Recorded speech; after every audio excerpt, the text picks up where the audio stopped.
Hey guys, it's Alfredo Blinkarte coming at you with the organizational communication presentation in regards to McGregor's X and Y system, Likert four-system model, and how it relates to Zappos. We give the lighting. This is really the only quiet room in the house. So let's jump right in. Understanding what Zappos is, if we're going to compare it, we should understand what it is, right? So basically, it's an organization that they started off with shoes, and now they do quite a few things. As you'll see in a second, they were bought out by Amazon, but what were their beliefs? What made them popular? Right? They were employee-centric. So they were one of the first to really say, you know what? Happy employees, they produce. Right? They're going to be more effective. They're not going to be dreading going to work on Monday. And with that production, they stay focused, right? They have a task at hand. They're not miserable. They're not thinking about what they're going to have for lunch. They're not thinking about what they're going to do.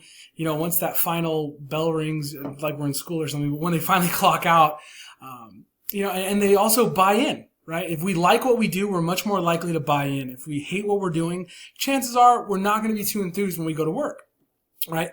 And that leads right into their main focus is that happy employees produce happy customers. Right? Oftentimes the reason we call somebody is because something's going wrong. It's pretty rare that we're going to call our bank or what have you to let them know that they're doing a wonderful job. Usually something's either going wrong or maybe, something's not working online, so I have to place this order. And if they're calling and people are happy and it's more likely to put them in a good mood. And we all know that happy customers are repeat customers, as it references in the video.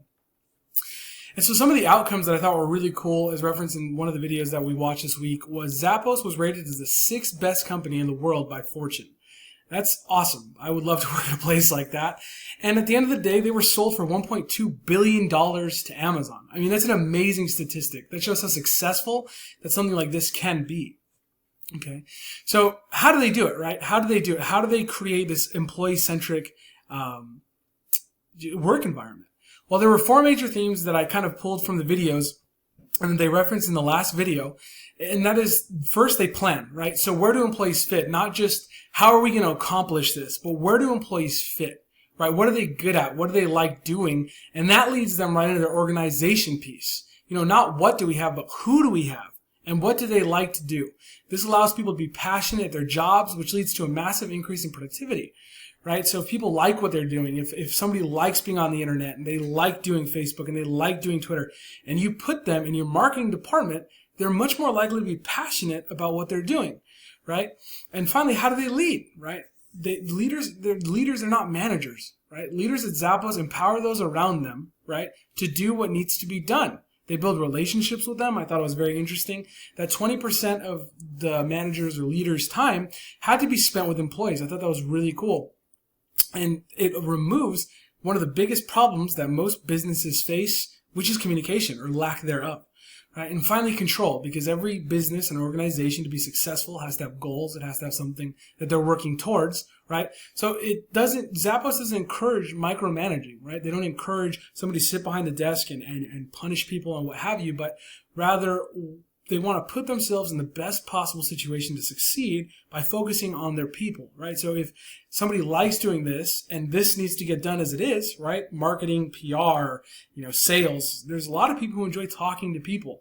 Just simply putting them in there. I mean, that is something that can be very effective. All right. Continuing right along. So, where do they fit, right? Where does Zappos fit inside of our reading? Where does it fit with what we went over this week? So McGregor's X and Y, right? So X, as you can see, it's red. Something I really didn't like as I was reading it. Just a summary. We all did the reading. We probably all went through the PowerPoints in preparation for our videos, so I'm not going to bore you with that. But just a summary, the summary of X was that people don't like to work. And therefore, they won't work unless they're forced, and they prefer being forced, which I found just completely ridiculous. Mumby says it. Couldn't say better myself than Mumby, as he's writing in his book. McGregor claims that as long as the Theory X continues to be guiding philosophy behind management strategy, then organizations will fail to realize the full potential of workers as human beings. Page 119 through 120 again from Mumby. So that's couldn't say it better myself. On the other hand, you have Y, right? Whatever a human is doing takes effort, and as people, we don't only respond to negativity and criticism and micromanagement. In fact, with a proper setting, we could be much more productive, and more can happen if we're in the right setting. It can allow for innovation, better communication, better product, all those things. And again, Theory Y situates situates work as providing the possibility for human growth and the realization of higher needs of esteem and self-actualization as described by Maslow. He obviously didn't go into Maslow's hierarchy, but we all know that we all have this need to belong, this need to feel like we're involved in something, that we matter. And Likert probably takes it a little bit deeper with his big four, right? A little bit, he gives a few more options, right? So the first one is exploitive. The extreme. This is the extreme version of X, right? It's fear and punishment commands equal success. This doesn't work, right? It doesn't work at all. And then you have benevolent. And benevolent is actually what we see most in society today. This is pretty common. It's, both rewards and punishment are involved. So write-ups, what have you. We're all familiar with that. But communication goes downwards, right? There's really not communication upwards, and it's really hard to switch that mentality. Working at a credit union, I definitely understand that. But there is going to be decent productivity. More than likely, if we have a job, this is what we deal with every day, right?